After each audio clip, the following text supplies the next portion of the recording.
Cuba ఒకప్పుడు విప్లవం అనే పదానికి ప్రతీకగా ఉన్న దేశం. ఇప్పుడు చీకటికి నిర్వచనంగా మారిపోయింది. రాత్రి వేళ కరెంట్ ఉండదు. ఆసుపత్రుల్లో ఐసీయూ యంత్రాలు డీజిల్ కోసం వేచి చూస్తూ ఉంటాయి.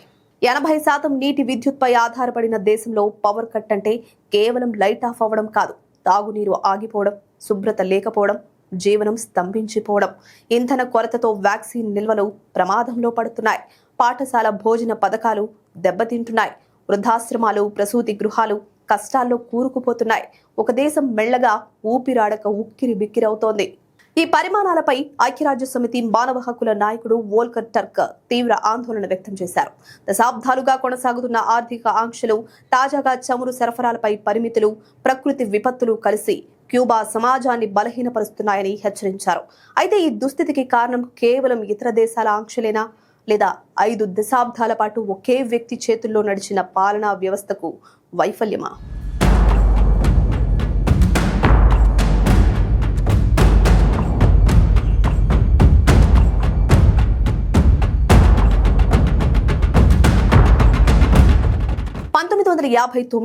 ఫిడెల్ కాస్ట్రో విప్లవంతో ప్రపంచానికి సవాల్ విసిరాడు. అమెరికాకు ఎదురొడ్డి నిలిచిన ధైర్యం ప్రపంచాన్నే ఆకట్టుకుంది. అక్షరాస్యత పెరిగింది, ఆరోగ్య సూచికలు మెరుగుపడ్డాయి. కానీ అదే నాయకత్వం దేశ ఆర్థిక నాడిని పూర్తిగా ప్రభుత్వ నియంత్రణలో బంధించింది. ప్రైవేట్ రంగాన్ని మూసేసింది, మార్కెట్ స్వేచ్ఛను నిరోధించింది, ఉత్పత్తి వ్యవస్థను నాశనం చేసింది. సోవియట్ యూనియన్ సహాయం ఆగిన వెంటనే ఆర్థిక వ్యవస్థ కూలిపోయింది. ఆ దెబ్బ నుంచి దేశం పూర్తిగా కోలుకోనే లేదు. ఒకప్పుడు ప్రపంచానికి స్ఫూర్తి నింపిన దేశం ఇప్పుడు తన ప్రజలకు తగిన ఆహారం, ఇంధనం, ఔషధాలు అందించలేక పోరాడుతోంది.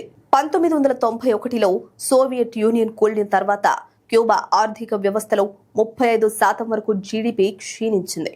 దాన్ని స్పెషల్ పీరియడ్ అని ప్రకటించారు.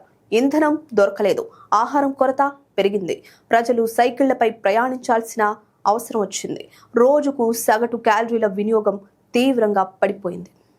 అప్పట్లోనే వ్యవస్థ బలహీనత బయటపడింది, కానీ మూల సంస్కరణలు జరగలేదు.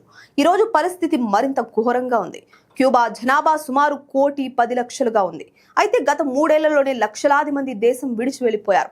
2022, 2023లో అమెరికా దక్షిణ సరిహద్దు ద్వారా ప్రవేశించిన క్యూబన్ల సంఖ్య 3 లక్షలకు పైగా ఉందని గణాంకాలు చెబుతున్నాయి.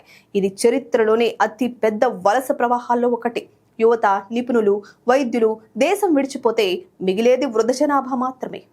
క్యూబాలో ద్రవ్యోల్బణం అధికారికంగా ప్రకటించిన దానికంటే ఎక్కువగా ఉందని ఆర్థిక విశ్లేషకులు చెబుతున్నారు. 2021లో కరెన్సీ సంస్కరణ తరువాత ధరలు అనూహ్యంగా పెరిగాయి. కొన్ని అంచనాల ప్రకారం ద్రవ్యోల్బణం 70% దాటింది. ప్రభుత్వ రేషన్ వ్యవస్థ దేశ ప్రజల అవసరాల్లో సగం కూడా నెరవేర్చలేకపోయింది. చికెన్, బియ్యం, పాలు లాంటి ప్రాథమిక వస్తువుల కోసం గంటల తరబడి క్యూలు కనిపించడం సాధారణమైంది. ఇక విద్యుత్ సంక్షోభం మరింత ప్రమాదకరం. పాతబడిన విద్యుత్ ప్లాంట్లు తరచూ విఫలమవుతున్నాయి. రోజుకు గంటల తరబడి పవర్ కట్లు అమలు చేస్తున్నారు. 80% నీటి పంపింగ్ వ్యవస్థ విద్యుత్పై ఆధారపడటంతో తాగునీటి సరఫరా కూడా తీవ్రంగా దెబ్బతింటోంది. ఆసుపత్రుల్లో ఔషధాల కొరతపై స్థానిక వైద్య సంఘాలు హెచ్చరికలు జారీ చేస్తున్నాయి. కొన్ని నివేదికల ప్రకారం 50% కంటే ఎక్కువ ప్రాథమిక ఔషధాలు అందుబాటులో లేవు. అయితే ఈ సంక్షోభానికి కేవలం అంతర్గత పాలనను మాత్రమే కారణంగా చూపించడం కరెక్ట్ కాదంటారు విశ్లేషకులు. 1960ల నుంచి కొనసాగుతున్న అమెరికా ఆర్థిక, వాణిజ్య ఆంక్షలు క్యూబా ఆర్థిక వ్యవస్థపై భారీ ప్రభావం చూపాయి. ఆంక్షల వల్ల దశాబ్దాలుగా $100 బిలియన్ నష్టం వాటిల్లింది. ఇటీవలి కాలంలో చమురు సరఫరాలపై పరిమితులు, వెనుజులా సంక్షోభం కారణంగా ఇంధన దిగుమతులు తగ్గిపోవడం పరిస్థితిని మరింత విషమం చేశాయి. తుఫాన్లు, వాతావరణ మార్పులు కూడా వ్యవసాయ రంగాన్ని దెబ్బతీశాయి. అయితే ప్రశ్న మిగిలే ఉంది. ఆంక్షలు ఉన్నా లేకున్నా సమర్థవంతమైన ఆర్థిక సంస్కరణలు ఎందుకు చేపట్టలేదు అన్న ప్రశ్న కూడా వినిపిస్తోంది. ప్రైవేట్ రంగానికి పరిమిత స్వేచ్ఛ ఇచ్చినా పూర్తి పారదర్శకత ఎందుకు రాలేదు? కేంద్రీకృత నియంత్రణ, రాజకీయ విభేదాలపై కఠిన వైఖరి, మీడియా పరిమితులు లాంటివి పెట్టుబడులను ఆకర్షించడంలో అడ్డంకులయ్యాయి. నిజానికి క్యూబా ఒకప్పుడు ఆరోగ్య రంగంలో, విద్యలో ప్రపంచానికి మోడల్గా నిలిచింది. శిశు మరణాల రేటు తక్కువగా ఉండడం, సామాన్యులకు వైద్య సేవలు అందుబాటులో ఉండడం లాంటి విజయాలు వాస్తవం. కానీ ఆ విజయాలు ఆర్థిక స్థిరత్వం లేకుండా నిలబడలేకపోయాయి. ఇలా మొత్తంగా చూస్తే ఈరోజు క్యూబా ఒక చారిత్రక మలుపు వద్ద నిలిచింది. ముందుగా సమస్యకు కారణమైన బయట ఆంక్షలు తగ్గించాల్సిందే. దీంతో పాటు గత సిద్ధాంతాల జ్ఞాపకాలను మాత్రమే పట్టుకుని ముందుకు సాగలేమని క్యూబా అర్థం చేసుకోవాలి.